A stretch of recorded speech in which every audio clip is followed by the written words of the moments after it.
Recently मेरे दादाजी मुझसे बोले, बेटा हमारी जिंदगी का सबसे बेस्ट समय हमारा बचपन होता है। ये बोलकर वो अपने डायपर में हगने लगे। तो मैंने इस बात पे थोड़ा गौर किया और मुझे पता चला कि यस, बचपन सच में बहुत रैंडम होता है। बचपन में एक बार साइकिल की चेन चढ़ाते समय मेरा हाथ आ गया, तो मैं भाग के अपने अपाहिज दोस्त को भी ले आया कि उसके भी हाथ आ जाए। बचपन में मुझे मेरी दादी का चरित्र सही नहीं लगता था, क्योंकि वो मुझे डेली नया तारा दिखा के बोलती थी वो तुम्हारे दादाजी है। बचपन में मैं थोड़ा भोला भी था, ऐसे फालतू किसी को उंगली नहीं करता था, वरना फिर मैं 9 तक ही गिन पाता था। एक तो तब कोई भी आके गिनती पूछ लेता था, और उंगली करते समय गिनना कितना मुश्किल होता है पता है। बचपन में मैं और मेरा भाई हमेशा WWE देख के लड़ते थे, क्योंकि माँ बाप की चाहते लड़ने लायक थी नहीं। एक तो मेरा छोटा भाई बचपन में बहुत शांत स्वभाव का था, बेचारा स्कूल में भी सीनियर से बुली होता था। हाँ, वो सीनियर मैं ही होता था। एक बार मुझसे बोलता, भैया डॉक्टर बनना मेरा सपना है। तो मैंने उसे नीट की बुक्स ला दी, तो अब वो उसका पूरा सपना बन गया। अब वो डॉक्टर गेम में भी बीमारी बनता है, और बवासीर पीछे होती है। चिंटू बुक्स नहीं पढ़ रहा है तू? एक बार बेचारा बिस्तर पे गिर के रोने लग गया, तो सब बोलने लग गए, कुछ नहीं हुआ, चींटी मर गई, चींटी मर गई। मैं यहाँ सोच रहा हूँ फिर अभी तक हम चींटियों वाले बिस्तर पे क्यों सो रहे थे? हाँ, घर में सबकी पीठ पे ददोड़े हो रखे हैं। हाँ, ये नहीं गिरता तो हमें तो पता ही नहीं चलता बिस्तर पे चींटियां हैं। हम तो सोए जा रहे हैं चींटियों वाले बिस्तर पे। और स्कूल में जब भी ये छोटे भाई पैंट में हक देते हैं, तो बड़े भाई को क्यों बुलाया जाता है? पता है कितनी घनघोर बेइज्जती होती है पूरी क्लास के सामने, और बुलाते भी इतने सस्पेंस है, वो देख के बड़े भाई का हगना निकल जाता है। ऐसे 2 छोटे बच्चे स्लो मोशन में भाग के आ रहे हैं। हाँ, वो उनकी नॉर्मल स्पीड है। मैं देखता हूँ मेरे भाई को क्राइम सीन से 2 पियून पकड़ के ले जा रहे हैं। उसे ब्राउन रंगे हाथों पकड़ लिया गया। मेरे भाई ने मुझसे जाते जाते कहा, मुझे फंसाया जा रहा है। मुझे पता था इस लेंडे के पीछे की कहानी इतनी सिंपल नहीं हो सकती। कड़ी तहकीकात के बाद मुझे पता चला इस लेंडे के पीछे बड़े बड़े पॉलिटिशियंस, गैंग लीडर्स और माफिया इन्वॉल्व है। मेरा भाई सही कह रहा था, ये उसका लेंडा नहीं है। हैंड्स अप पीटी टीचर, तो वो लेंडा तुम्हारा था। तो तुम्हें पता चल ही गया, तुम मुझे कभी नहीं पकड़ सकते। रुको, भाग गया। जाने दो उसे बेटा, हमने पीटी टीचर के बड़े भाई को बुला लिया है वो लेंडा उठाने।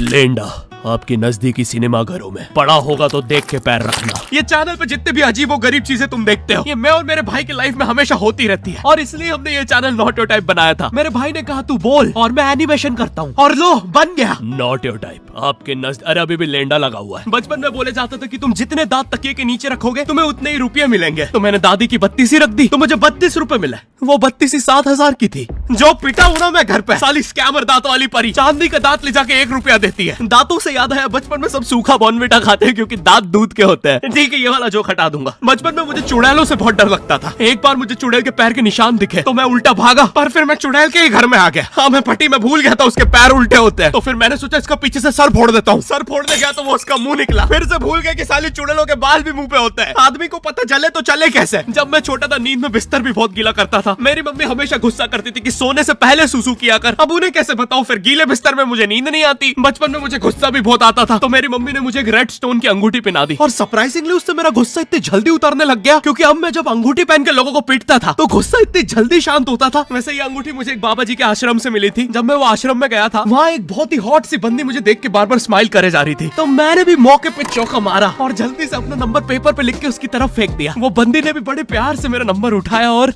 खा लिया।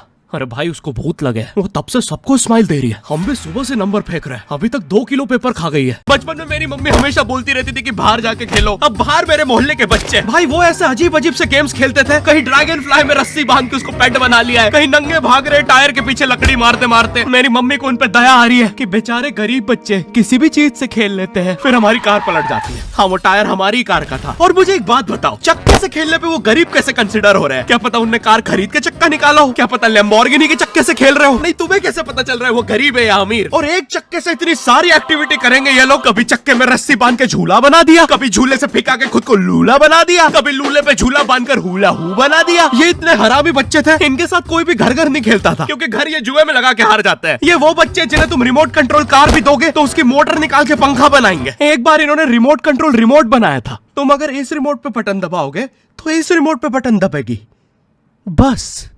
ये लोग मकर संक्रांति के दिन पतंग भी लूटते थे दुकानों से। पतंग से याद है, मैं बचपन में अपने दोस्त जनक के साथ बहुत पतंग उड़ाता था। जनक गुजराती था, और गुजराती लोग तो बहुत बड़े पतंगबाज होते हैं। वो लोग गला काटने के बाद भी काहे पोचे चिल्लाते हैं। जनक मेरे घर पे इतना बड़ा गिर्रा लेके आता था पतंग उड़ाने। उसमें पता नहीं कितने 1000 किलोमीटर का मांझा लपटा होता था। हम दोनों का सपना था उस गिर्रे की पूरी ढील देना। एक बार तो गिर्रा खाली होने ही वाला था, पर वो पतंग आर तो घूम के हमारे पीछे से आ गई। हमने हमारी ही पतंग काट दी। तो इस बार हमने सोचा पतंग पूरी परपेंडिकुलर उड़ाएंगे, स्ट्रेट। हमने 2 घंटे ढील दी, वो मांझे में वेव सिग्नल आने लग गए प्राचीन भाषा में। हमें लगा हमने एलियंस ढूंढ लिया, बट फिर धीरे से वो सिग्नल क्लियर हुआ। हमें पता चला हमने कोई नासा का 100 मिलियन का टेलीस्कोप काट दिया।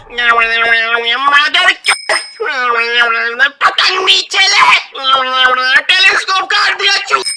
नासा का टेलीस्कोप जैसे ही नीचे गिरा, बच्चों से पहले इसरो ने लूट लिया। बहुत वियर्ड था, इतने सारे बुड्ढे छत कूद के भाग रहे थे। एक तो जनक के मांझे में इतनी सारी गठाने होती थी, वो मांझा इतना भारी हो जाता था, हम चौथे माले से पतंग उड़ा रहे, वो दूसरे माले पे उड़ रही है। बचपन में बोला जाता है किसी भी स्ट्रेंजर से बात नहीं करते, तो फिर मैं इशारे करता था, तो फिर दादी मेरे चरित्र पे सवाल उठाती थी। दादी से याद है पुराने जमाने में एंटरटेनमेंट के लिए कुछ होता नहीं था, तो लोग 7-7, 8-8 बच्चे पैदा कर लेते थे ताकि उन्हें जायदाद पे लड़ता देख मजे ले सके। मेरे पापा के 5 भाई और 4 बहनें हैं, टोटल 9 बच्चे। मेरी दादी ने जिंदगी के 9 साल बस बच्चे दिए। दादी ने 9 साल तक पेट में इतनी लातें खाई है, उनके अंदर से एब्स आ गए थे। मेरी दादी लिटरली अंदर से टूट चुकी थी। उनका इतनी बार ऑपरेशन हो रखा है, उनको डॉक्टर ने टाकों की जगह चेन लगा दी थी। भाई आज के जमाने में तो इतने बच्चे कोई पैदा नहीं करता, उल्टा अबॉर्शन करवा लेते हैं। और यस, मैं अबॉर्शन बोलूंगा क्योंकि मुझे जेल नहीं जाना। एक तो इंडिया में भी अबॉर्शन करवाना लीगल है, लेकिन बच्चे का जेंडर जानना इलीगल है। मतलब तुम मार तो सकते हो, लेकिन किसे मार रहे हो ये पता नहीं कर सकते। तो देखो अब रिस्क कितना बढ़ गया है। क्या पता अंदर शेर बैठा हो या कोई बड़ा गैंगस्टर, क्योंकि तुम्हें तो पता नहीं है तुम किसकी सुपारी दे रहे हो। क्या पता वो अंदर बंदे लेके बैठा हो। बचपन में सबके मम्मी पापा डराते हैं, मस्ती मत करो वरना बोर्डिंग स्कूल भेज देंगे। और मुझे बोर्डिंग स्कूल से इसलिए डर नहीं लगता था कि मैं वहां जाके अपनी फैमिली से दूर हो जाऊंगा। मुझे बोर्डिंग स्कूल से इसलिए डर लगता था क्योंकि वहां पे वो बड़े दांतों वाला ईशान अवस्थी होता है। मैंने पहली बार जब तारे जमीन का ट्रेलर देखा था, तो उसमें वो पागल बच्चे ने आतंक मचा रखा था। फिर मैंने मूवी का नाम पढ़ा, तारे जमीन पे। मुझे लगा बिछाए होंगे इस पागल को पकड़ने के लिए, शॉक वॉक देना होगा तारों से। इसके तो दांत भी इतने बड़े हैं, सारी तारे काट देता होगा। मुझे ट्रेलर देख के लगा कोई एक्शन मूवी है, आमिर खान जोकर बना हुआ है। मुझे लगा यही तारों का जाल बना के पकड़ेगा पागल को। हाँ, ट्रेलर देख के तुम्हें क्या ही समझ में आएगा। एक शॉट में आमिर खान बोल रहा है आपके बच्चे को डिसलेक्सिया है, फिर अगले ही शॉट में जोकर बन के बड़ा मछलियाँ उड़ती क्यों नहीं। फिर मुझे लगा ये शायद अपने माँ बाप को बोल रहा था। और दया तो मुझे उस लंगड़े बच्चे पे आती है जिसके बगल में ईशान अवस्थी को बिठा दिया था। वो बेचारा उठ के भाग भी नहीं सकता। और मैंने तो सुना था बोर्डिंग स्कूल में बस नॉटी बच्चे जाते हैं, तो फिर इस बेचारे गाय से बच्चे को क्यों यहाँ भेज के रखा है। कहीं ऐसा तो नहीं इसके पहले पैर थे और ये बहुत मस्ती करता था, तो माँ बाप ने पैर तोड़ के इधर भेज दिया। बस भाई मेरा हो गया है आज का। अगर तुम्हें वीडियो पसंद आई तो यार लाइक मारो। एम करते हैं 7 लाख लाइक्स के लिए। पिछले वीडियो में नहीं आए थे इसलिए अब मैं औकात में आ गया हूँ, इसलिए अभी लाइक मारो। चैनल पे नए तो सब्सक्राइब करो। मुझे मुंह दिखाई के लिए 10 मिलियन सब्सक्राइबर्स चाहिए। और हैपन को भी डाउनलोड करना मत भूलना, लिंक डिस्क्रिप्शन में।